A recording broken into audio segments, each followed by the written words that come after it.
안녕하십니까. 송국근의 혼술 2021년 3월 20일 토요일에 인사드립니다. 오늘은 저에게 좀 뜻깊은 날입니다. 혼란한 정치 시사 이야기를 30년 정치부 기자의 촉으로 술술 풀어드리겠다 이렇게 약속을 드리면서 송국근의 혼술을 방송한 지 꼭 2년째 되는 날입니다. 2019년 3월 20일에 첫 방송을 보내드렸었습니다. 2년 동안 여러분들이 격려해 주신 덕분에 며칠 전에 또 구독자 수도 20만 분을 넘었었습니다. 그리고 누적 조회수도 3,285만 회에 이르게 됐습니다. 다 여러분들 덕분입니다. 송국근의 혼술 2주년 그리고 구독자 수 20만 돌파를 기념으로 해서 뭔가 이벤트를 하려고 했지만 그것보다는 좀 더 알찬 방송을 보내드리고 좀 더 많은 취재를 해서 풍부한 정보를 가지고 정말 도움이 되는 그런 방송을 해드리는 것이 예의다 이런 생각으로 일단 뭐 별다른 이벤트는 이번에는 만들지 않았습니다. 저는 그 송국근의 혼술을 혼란한 정치 시사 이야기를 30년 정치부 기자의 촉으로 술술 풀어드린다 이런 의미로 유튜브 이름으로 정했습니다. 이 유튜브 이름은 송국근의 혼술은 제 가족들이 지어준 겁니다. 이 옆에 꽃이 있는데 이것도 제 가족들이 2주년 20만 구독자분들께서 봐주시는 채널로 성장을 했다고 해서 가족들이 선물을 해준 것을 제가 이렇게 옆에 놓고 지금 방송을 보내드리고 있습니다. 그런데 이 혼술에 대한 새로운 풀이를 얼마 전에 들었습니다. 유하게 조예가 아주 깊은 언론계 대선배께서 제 혼술을 봐주시는데 혼술에 이런 의미를 좀 부여를 해라고 말씀을 하시면서 전해주신 이야기입니다. 새로운 풀입니다. 수리부작, 논어의 수리편에 나오는 말입니다. 이 공자의 성품이 워낙 겸손해서 자신의 저술을 두고 이렇게 말했다고 합니다. 나는 옛 성현의 말들을 저술했을 뿐 창작한 것은 아니다.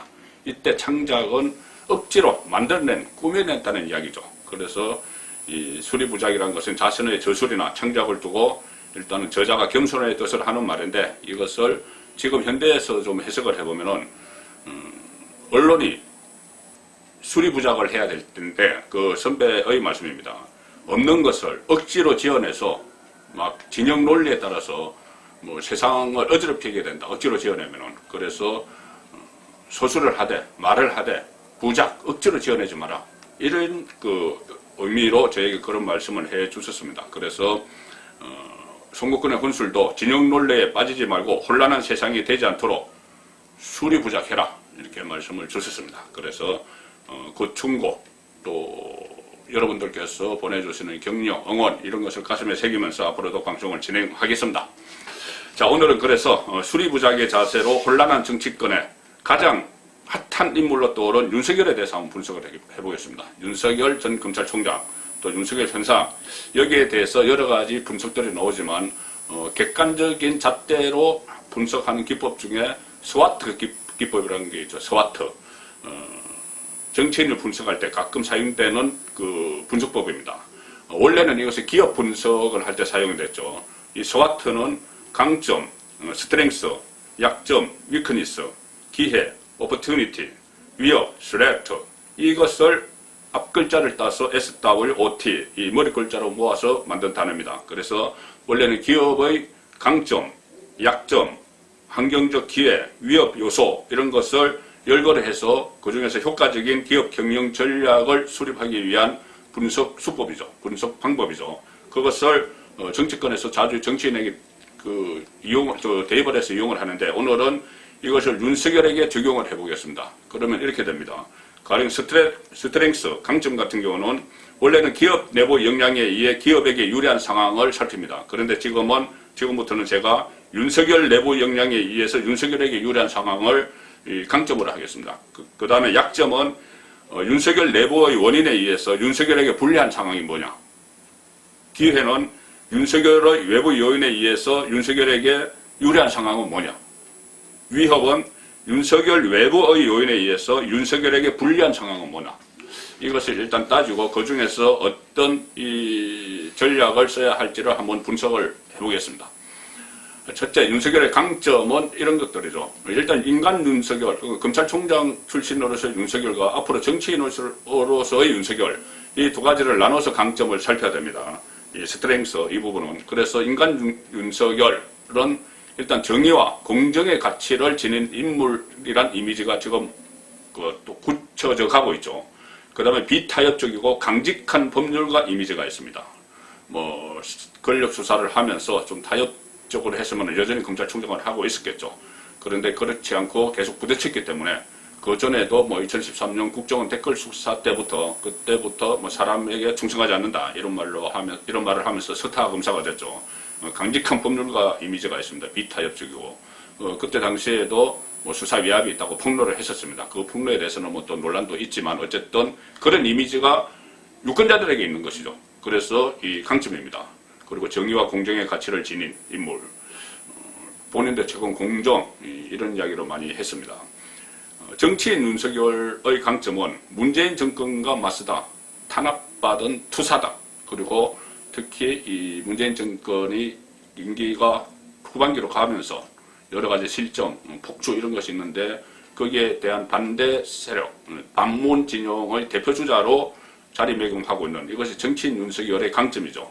그리고 문재인을 배경으로 하는 문재인 대통령을 배경에 둔 추미애 전 법무부 장관과 1년 동안 막 부딪히면서 가장 크게 얻은 것은 인지도죠.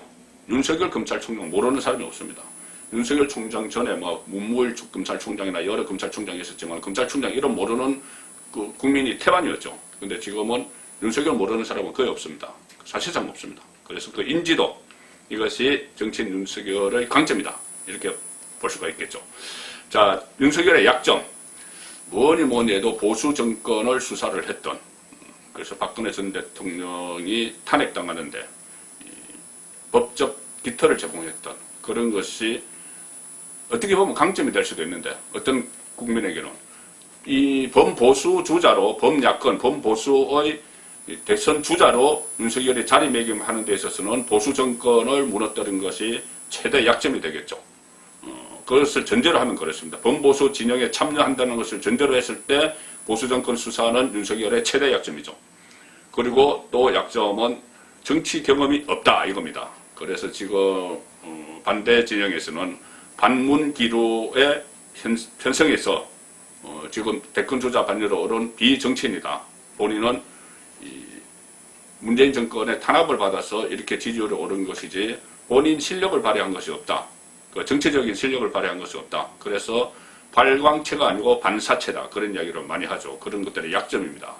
그렇기 때문에 또 정치권 인맥이 다른 기성 대권 주자들에 비해서 인맥이 훨씬 약하고 그것이 짧은 시간 안에 정치권 안에서 세력을 만들어야 되는 이것도 약점이죠. 그리고 이 정치 경험이 없다는 것이 또 약점이 되고 특히 이 보수의 텃밭이죠. 대구 경북 박근혜 전 대통령과 이명박 전 대통령의 고향 대구 경북 정치인들 뭐 유권자는 별개의 문제입니다. 유권자는 얼마 전에 영남일보 여론조사에서 51%가 윤석열을 지지한다고 나왔죠. 그리고 또 다른 갤럽 조사 같은 데서도 대구 경북의 지지율이 높습니다. 그런데 그 유권자와는 또 별개로 TK 정치인들이 있죠. TK 정치인들은 그래도 지금 보수 국민의힘 안에서 상당한 지분을 가지고 헤게모니를 쥐고 있는 그 상황입니다. 그런데 TK 정치인들이 과거에 친박, 그러니까 친박이었기 때문에 이 박근혜 정권을 무너뜨린 윤석열에게 반감을 갖고 있죠. 이것도 일단 약점입니다. 대체적으로 반감을 갖고 있습니다. 뭐 할 수 없이 악마의 손이라도 잡아야 된다고 한 김재원 전 의원도 있지만은 반감 자체가 없어진 건 아니죠. 자, 그런 것이 약점이고 또 하나는 정치 신인이기 때문에 확고한 어떤 이념이나 이념적 비전, 정책적 비전 이런 것은 아직 보여준 것이 없습니다. 그래서 나중에 그것이 실력으로 나중에 드러났을 때 이것이 유권자에게 평가를 받을 만할지 아니면은 전혀 이념도 모호하고 정책도 모호하다 이런 평가를 받을지 어쨌든 불투명한 아직은 여전히 불투명한 부분 이 부분이 윤석열의 약점이죠. 자, 이런 약점들을 전무한 정치 경험 이런 것을 극복하지 못해서 대권에 나섰다가 실패한 대표적인 인물이 비정치권에서 고건 반기문 계속 이야기가 나오죠. 자, 그것을 넘을 수 있을까? 자, 그런 부분이 또 전망을 해봐야 되는데, 일단 윤석열의 기회, 세 번째는 윤석열의 기회를 보겠습니다. 역설적으로 4.7 보궐선거에서 서울시장, 특히 서울시장 선거에서 야권, 범야권 단일 후보, 오세훈이든 안철수든 범야권 단일 후보가 패배를 하면은 오히려 윤석열에게는 이것이 기회가 될 수도 있습니다. 야권 전체로서는 참 불행한 일이지만 어쨌든 이 선거, 대규모 선거에서 5연패를 하게 되면은 특히 오세훈이 그 본선에 나가지조차 못하고 후보도 못 내게 된다면 지금 국민의힘은 더 이상 버틸 수 없고 해처모여 수순으로 갑니다. 해처모여가 하기가 쉬운 것이 윤석열이란 대안이 딱 대기해 있기 때문이죠. 그렇게 되면은 윤석열을 중심으로 범야권이 다시 재편을 할 수가 있습니다. 그렇기 때문에 그것이 4월 선거가 뭐 승리를 해도 사실 그 4월 선거에서 승리해도 윤석열의 주가는 그대로죠. 그대로고 또 특히 윤석열에게는 그것도 기회가 되는 것이 민심이 문재인을 떠났다. 이것이 확인이 됐기 때문에 그것을 잘 타면은 윤석열은 대세론으로 갈 수 있습니다. 반문 진영의 대표주자로서. 그래서 어쨌든 4.7 보선이 어떻게 보면은 이기든 지든 자연스럽게 윤석열이 정치권에 진입하는 기회가 된다. 그래서 4.7 보선이 최대 기회다.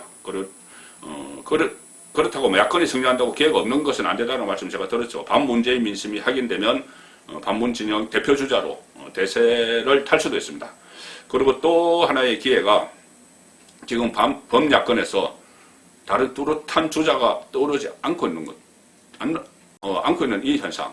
윤석열을 차단한다. 이런 말도 있지만 어쨌든 지금 윤석열이 지지율 30% 넘어가는데 5%까지 근접하는 다른 주자들도 드뭅니다. 뭐 홍준표, 유승민, 원희룡 이런 주자들이 있지만은 그런 것도 윤석열에게는 기회죠. 경쟁 상대가 없다. 이런 것도 기회입니다. 만약에 막강한 경쟁 상대가 있으면은 윤석열의 약점, 최대 약점들, 뭐 보수정권 수사 이런 것들이 막 공격을 받으면서 불리해질 수가 있는데 일단 경쟁 상대가 거의 없기 때문에 윤석열에 대해서 윤석열 수사 불가피했겠지. 보수정권 수사 불가피했겠지. 그래서 악마의 손이라도 잡자 이런 이야기가 나오는 겁니다. 만약 다른 대안 주자가 있으면 악마의 손을 잡을 필요가 없죠. 자, 그런 상황도 윤석열에게는 기회가 되는 것입니다. 또 하나의 기회는 범여권에서 지금 이재명이 독주하고 있죠. 1년 남았는데 선거 1년 남았는데 독주 체제입니다. 이재명 독주. 이것도 윤석열에겐 기회입니다. 왜냐하면 지금 친문 핵심 진영에서 이재명을 탐탁지 않게 해보죠. 그래서 이재명을 흔들기 위해서 지금 제3의 인물을 내세울 것이다. 뭐 그런 이야기가 많이 나오죠.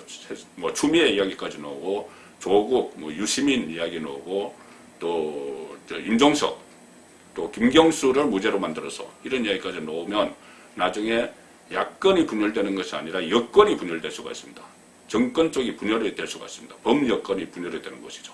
그렇다고 이재명이 포기하지 않을 테니 이재명 또 제3의 인물, 이낙연도 아니고 제3의 친문 인물 이렇게 나와서 윤석열은 범보수 정도의 단일 후보가 되고 3파전이 되면은 윤석열에게 기회가 되는 것이죠.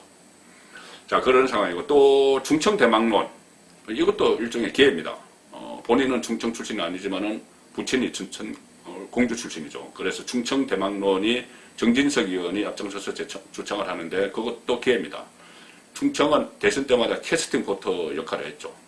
뭐 이쪽 저쪽 중에서 어느 쪽을 승리를 안겨줄지 그것을 캐스팅 보터 역할을 해왔는데 결국은 충청 대망론이라고 하는 것이 확산이 되면은 캐스팅 보터의 지지를 갖고 있는 겁니다. 그리고 또 다른 서울에서도 특히 윤석열의 지지가 상당히 높죠. 이런 것도 윤석열에게는 상당히 기회고 대구 경북 유권자 제가 말씀드린 대로 50%가 넘는 지지를 보내고 있는 이것도 기회입니다. 자, 마지막으로 윤석열의 위협 요소, 스레트 위협 요소를 보시면은 보수 정권 수사에 대한 분명한 입장을 밝히라. 이 요구들이 지금 나오기 시작했습니다. 박근혜 정부 초대 민정수석을 지낸 각상도 의원을 비롯해서 강성 좀 보수 쪽에서 그때 박용수 특검팀에서 최순실 게이트 수사를 할 때 수사팀장이었는데 당시에 정말 아무런 사심 없이 그냥 법대로 수사를 한 것이냐. 일각에서는 박용수 특검팀이 민주당과 어떤 당시 야당이죠. 야당 민주당과 어떤 거래를 했다는 그런 뭐 의혹까지도 있다. 이런 말까지 지금 나오고 있습니다. 그 상황에서 수사팀장을 했고 수사를 주도를 했으니 윤석열이 그 수사에 대한 입장이 뭐냐. 그리고 그 수사가 박근혜 정권을 무너뜨린 그 결과에 대해서는 어떻게 생각하냐. 이런 공세적인 문제제기들이 계속 나올 겁니다. 본인이 아직 정치 입문을 정식 선언하지 않았기 때문인데 정치 입문을 선언하면은 보수 진영에서 안 나올 수 없는 그런 질문이죠. 그런 것들이 윤석열에게는 최대 위협 요소가 되는 거죠. 그리고 또 선출직에 처음 도전하는 것, 이것도 위협 요소입니다. 선출직에. 왜냐하면은 이 선거 때 되면은 상대방에서 각종 네거티브 공세를 막 붙들이죠. 네거티브 전략을 씁니다. 그래서 가령 사생활 같은 것들, 이런 것들도 막 검증을 합니다. 그 대선 때 보면은 방송 토론에서 뭐 그런 거 상당히 많이 있었죠. 과거에 이명박 박근혜 사이에도 그렇고 뭐 문재인 안철수 사이에도 그렇고 여러 가지 공격이 많이 되는데 지금까지 윤석열은 제대로 검증을 받은 적이 거의 없습니다. 물론 검찰총장 인사청문회는 거쳤지만 그때는 검찰총장 인사청문회에서 이 민주당 쪽이 자기 편이라고 거의 뭐 봐주는 식으로 했죠. 그래서 원래 이런 인사청문회 같은 데서는 민주당이 약점을 절친해서 막 공격을 하고 의혹을 제기하고 이걸 잘합니다. 그런데 지금은 야당이 된 국민의힘이 그만큼 못하죠. 야당 시절에 민주당은 잘했습니다. 그렇기 때문에 이번에도 만약에 대선 국면에 들면은 민주당 세력에서 아주 여러 가지 루머도 막 붙들이면서 마타도도 막 나올 텐데 그것을 극복할 수 있을 것이냐. 선출직에 처음 도전했기 때문에. 그리고 특히 대선 기간 막판에 본인이 후보가 됐는데 막판에 어떤 치명적인 이 약점이 드러나거나 의혹이 제기되면 나중에는 진실로 밝혀지지만은 진실이 아닌 걸로 밝혀지지만 의혹이 드러나면 그것을 해명할 사이도 없이 선거에서 지게 되는 그런 결과도 나올 수 있습니다. 이해찬 전 총재의 아들 병역비리 의혹이 대표적인 사례였죠. 그리고 마지막 또 윤석열의 위협 요소는 이겁니다. 남은 1년 동안 기존의 잠룡들, 기존의 범야권 후보들이 어떤 계기를 맞아서 지지율이 확 올라가면은 윤석열은 그런 보수정권 수사를 하는 약점이 있기 때문에 그것이 위협 요소가 되고 또는 제3의 주자가 외부에서 부상할 가능성, 1년이 남았기 때문에 그런 가능성도 윤석열에게는 위협 요소입니다. 자, 이렇게 스와트 분석을 제가 해드렸습니다. 윤석열의 강점, 약점, 기회, 위협 요소 이 네 가지를 분석을 해드렸는데 이 분석으로 끝나면 안 되죠. 그 분석에 따른 전략이 있어야죠. 그래서 스와트 분석에서는 한 네 가지 전략을 사용을 합니다. 기업에서 자체 분석을 할 때. 먼저 SO 전략이죠. SO 전략은 스트렝스와 오퍼튜니티. 그래서 이것은 강점을 살려서 기회를 잡는 전략입니다. 그 다음에 ST 전략이죠. ST 전략은 스트렝스, 강점과 위협, 스레터. 이 ST 전략인데 이것은 강점을 살려서 위협 요소를 제거하는 전략입니다. 그 다음에 WO 전략이 있죠. WO는 weakness, 약점. 약점을 보완해서 opportunity, 기회를 잡는 전략입니다. 마지막으로 WT 전략이 있습니다. 약점을 보완해서 위협 요소를 돌파하는 전략이죠. 자, 윤석열은 이 네 가지를 다 구사를 해야 됩니다. 다 어느 후보나 다 그렇게 합니다. 그런데 그 중에서 윤석열에게 가장 필요한 전략은 선거권의 혼수를 판단할 때는 ST 전략입니다. 강점을 살려서 위협 요소를 극복하는 전략. 최대 위협 요소, 윤석열의 최대 위협 요소는 보수청 수사에 대한 입장을 막 요구하는 이것이 최대 위협이죠. 그것을 돌파를 하려면은 본인의 최대 강점을 살려야 됩니다. 최대 강점은 정권의 눈치 보지 않고 수사를 해왔다. 이거죠. 지금 문재인 정권뿐이 아니고 박근혜 정권뿐이 아니고 그 전에 노무현 정권 때도 핵심 실세들을 수사를 해서 노무현의 그 후원자 강검은 또 노무현의 핵심 측근이었던 안희정 이렇게 구속시킨 사례가 있습니다. 그러니 나는 정권의 눈치를 보지 않고 제가 제일 처음에 윤석열의 강점이라고 말씀드린 이 정의와 공정의 가치, 비타협적이고 강력한 법률가 이미지 이것으로 최대 약점인, 최대 위험 요소인 이 보수 정권 수사, 이것을 극복해 나가야 되는 것이죠. 자, 다시 한번 구독자 여러분께 20만 분 이상 구독해 주시는 데 대해서 감사를 드리고 2주년을 맞아서 더욱더 분발해서 알찬 방송을 보내드릴 것을 약속드리겠습니다. 감사합니다.